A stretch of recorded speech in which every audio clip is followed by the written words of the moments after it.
And for little Mrs. Theresa May, opportunity knocks. It's make your mind up time.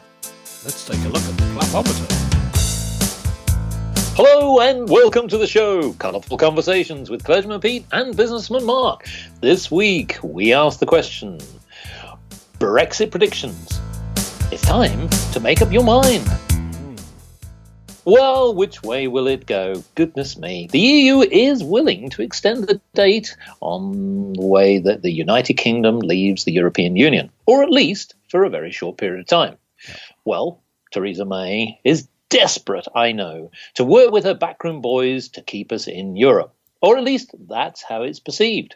We could either leave the EU with a deal, with no deal, or potentially not leave at all. Well, it just seems like a total shambles.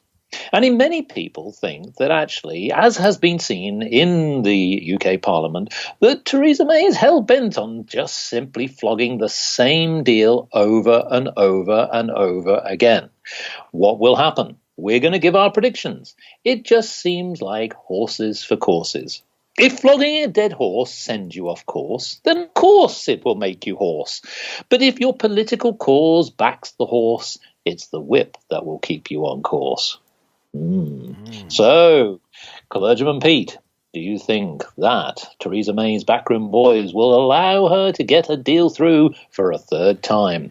What's your thoughts? Well, Businessman Mark, it does seem that there is pressure behind the scenes to angle for a deal which effectively means that there is no Brexit. We don't effectively leave the EU with a view to rejoining in full later. If you remember, gentle listener, there's a history of the European Union allowing referenda in different countries to do with leaving the EU and then getting them to vote again if the referendum didn't go the right way. The most famous one was in Ireland because it was so clear what had been done. They voted to leave, so they had to vote again. And it's the same sort of idea here. The difference is the real manipulation. People I know who are otherwise intelligent, or seem to be, actually marching on the streets this weekend. Like they're being really radical. 1 million people, incidentally. In the reports I saw it was million in inverted commas. Quite. So I think a few 100,000 maybe, but that's still a lot. I think that's probably true. But the nonsense of it, right? So you're going to go out onto the streets to protest against a vote. So if you get 1 million people there, but over 70 million people actually voted to leave, what are you doing?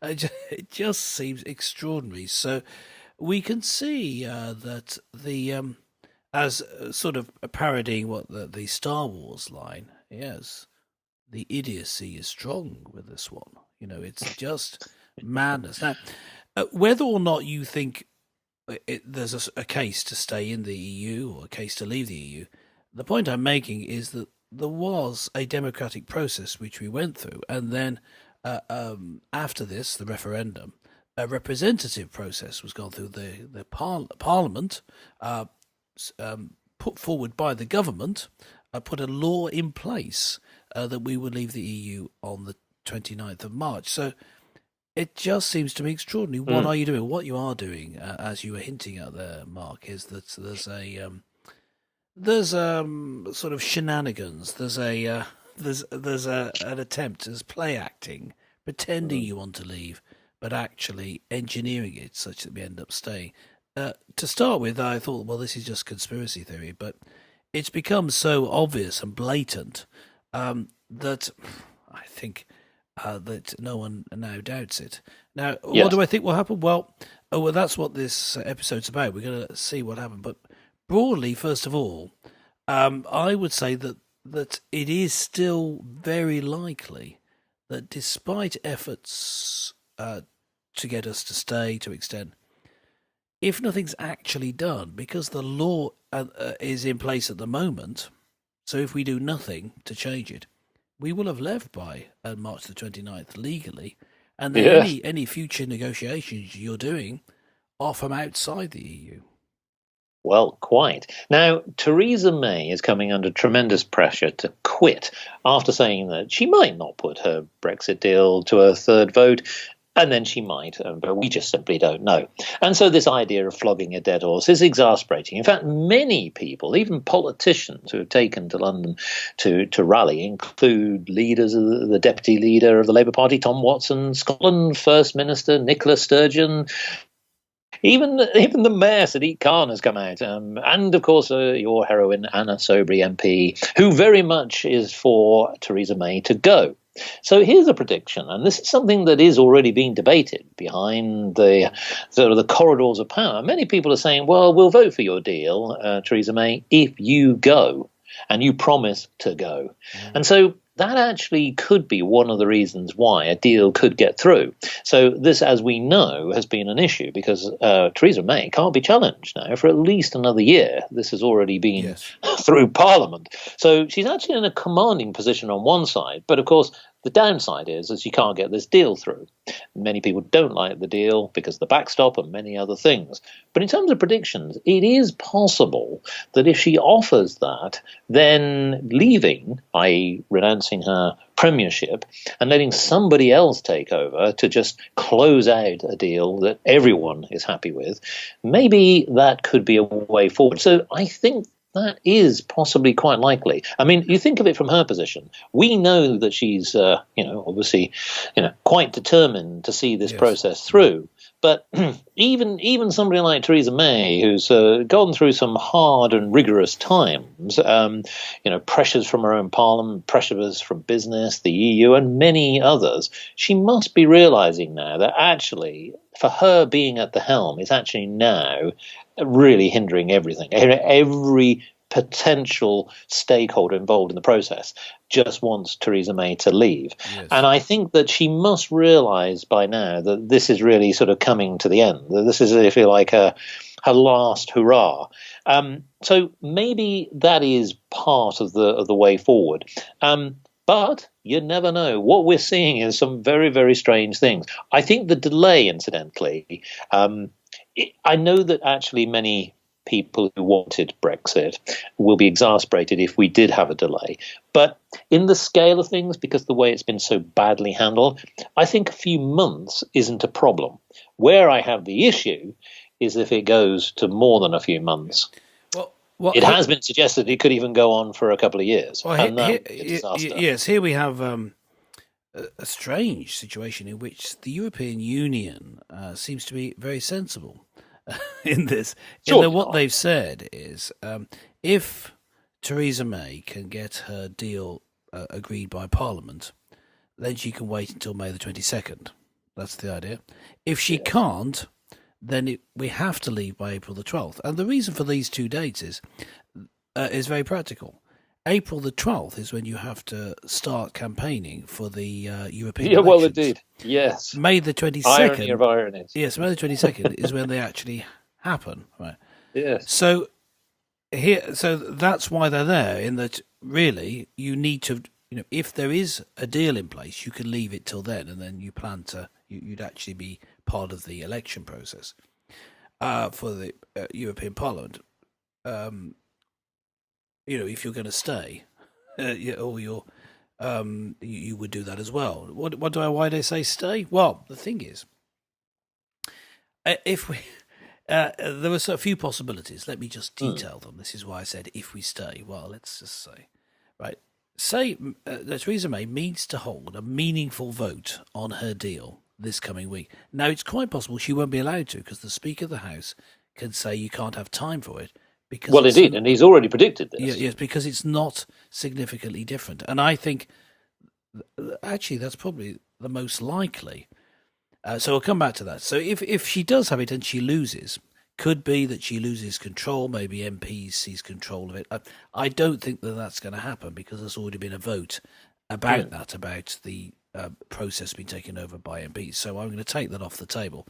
So let's go with still that she loses, her deal doesn't get taken up. Then what she can do is ask for another extension from the EU. But the most likely thing is we just leave on April the 12th with no deal. If she does manage to get it taken up, so the deal is voted on, it's agreed by Parliament. We leave on May the 22nd according to her deal. But according to her deal, of course, it's not significantly actually Brexit. We still have our tariffs set by the EU, so we haven't really got control over trade in that extent. And there's various other things which mean we're still part of the EU trading bloc, but without the influence that we used to have. So we're in a worse situation. That would be if she gets it. But just to finish the point here, if as I suspect, she's not allowed to hold the vote, that means we just leave on April the 12th. But both those depend on us changing the law that we will have already left on March the 29th. So, so actually there's three options there. There are. But two of them really are going out on World Trade Organization rules, I think. Well, so that's why I think that's the most likely.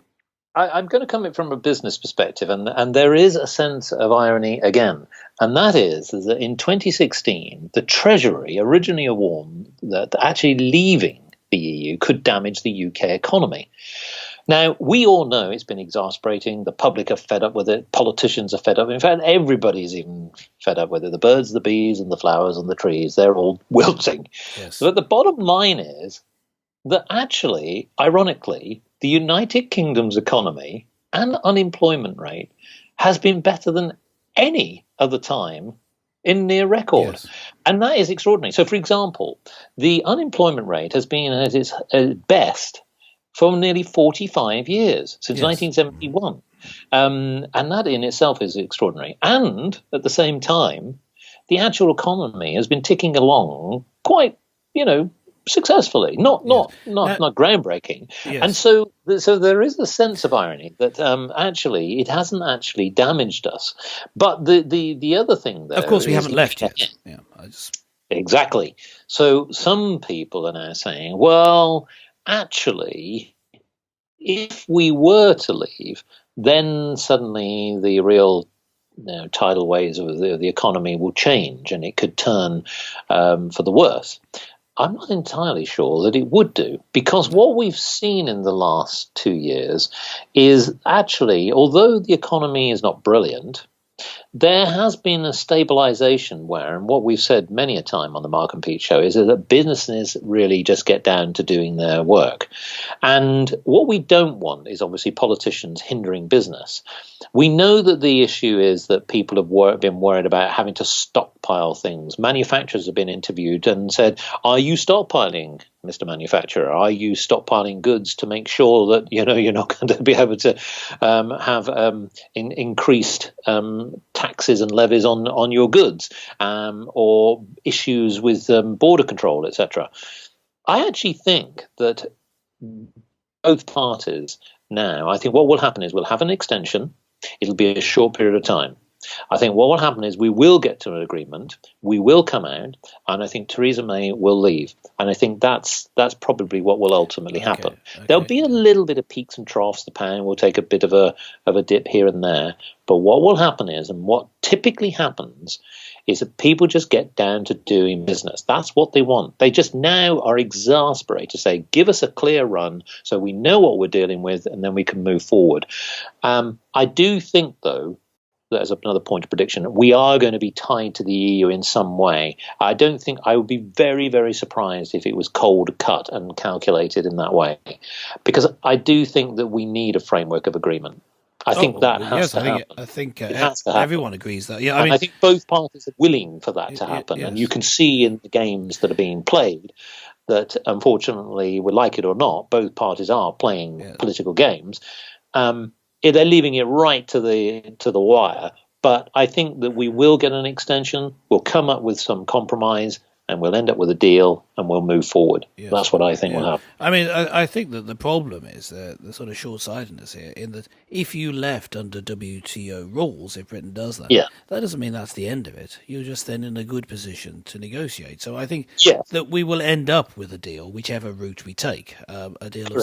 And I think most negotiators, so people from the business world who are negotiators, would say, and there were quotes of people from this, admittedly people who campaign for the Leave side, but that's why they campaign for the Leave side. They believe that we can negotiate better from outside the EU, which of course is Gerald Batten's point, leader of UKIP currently. He says, well, we should leave, not that we don't want a deal, but that to negotiate a deal is done better from a position of power outside of the EU. And so I think we've got a slight difference. So let's finish with a prediction, because it's a great sport, this Brexit thing, this Brexit event. You believe that we will eke through a deal, but somewhat late, and over time, and there'll be another compromise. I believe now. Again, I am by no means certain. I wouldn't be surprised that anything would happen, but I think just about the most likely, other than possibly more likely than any of the scenarios, is aliens coming from Mars and taking over. Yes, anything. Well, we have. It's called Theresa May and her cronies. Sorry, that's already happened. Don't worry. I think because of the current legal situation, because in that we've arranged to leave, the law as it stands is we leave on the 29th of March. And if Theresa May's deal is turned down, we leave on the 12th of April. I think because both those options result in leaving on WTO rules, I think that's what will happen. We will leave on WTO rules, and then there'll be a frantic renegotiation. Exactly. Outside the EU. Yeah. So I'm sort of agreeing with you, except for I think we will actually leave first. I think that Theresa May will stay. I think she'll cling on to power. Surely not. I think that she's, like a Klingon, really. I talked about the Martians. I think she's a Klingon, and she will cling on with any opportunity. I think she loves having the position. She loves being there. And I don't think that's a bad thing. I mean, I think it is bad for Britain, because I think she's shown herself to be pretty incompetent. Yes. And perhaps not just at the Brexit deal, but in terms of her, her running the rest of the country. It seems to have gone not that well. Despite that, the economy's booming. So there you go. Perhaps government doesn't have as much. Wasn't there? It might even be better. Yes, but the interesting thing, just to close out, is that there is a couple of things. So to take your point, is that another one of your heroes, Nigel Farage, we would throw him in very quickly, on the rally as he was sort of going about his business, did bring out the point that Theresa May has reduced the nation to a state of humiliation. I couldn't agree more. Yes, I agree. Economy booming or being buoyant is another thing, but humiliation is not good. Let's be honest, it's not been great for the brand of Britain. So, for listeners, what do you think about this? I mean, are you wanting a referendum? My goodness, we didn't even touch that as well. Yes, we didn't say that because I think it's very unlikely. It was one of the likely outcomes. But yes, there was that. I mentioned about that march to try and cancel Brexit, and that part of that was either revoke Article 50 or have another referendum. But in saying what do people think, well, not only that, we'll come back to this. We'll hold ourselves to account and look back at our predictions and see how close we were. And I think you'll find that it's either what Mark and I said, or it's that Martian option. Yes. Well, you mean the return of Tony Blair? Yes, something like that. I'm not sure where he's from. Well, listeners, what do you think? Let us know your thoughts. Why not log on to markandpete.com and please tell us, what do you think is going to happen? And more importantly, what do you think should happen? Well, join us again very soon for the outcome of the Brexit deal. Join us again next time for colourful conversations with Clergyman Pete and Businessman Mark. Au revoir.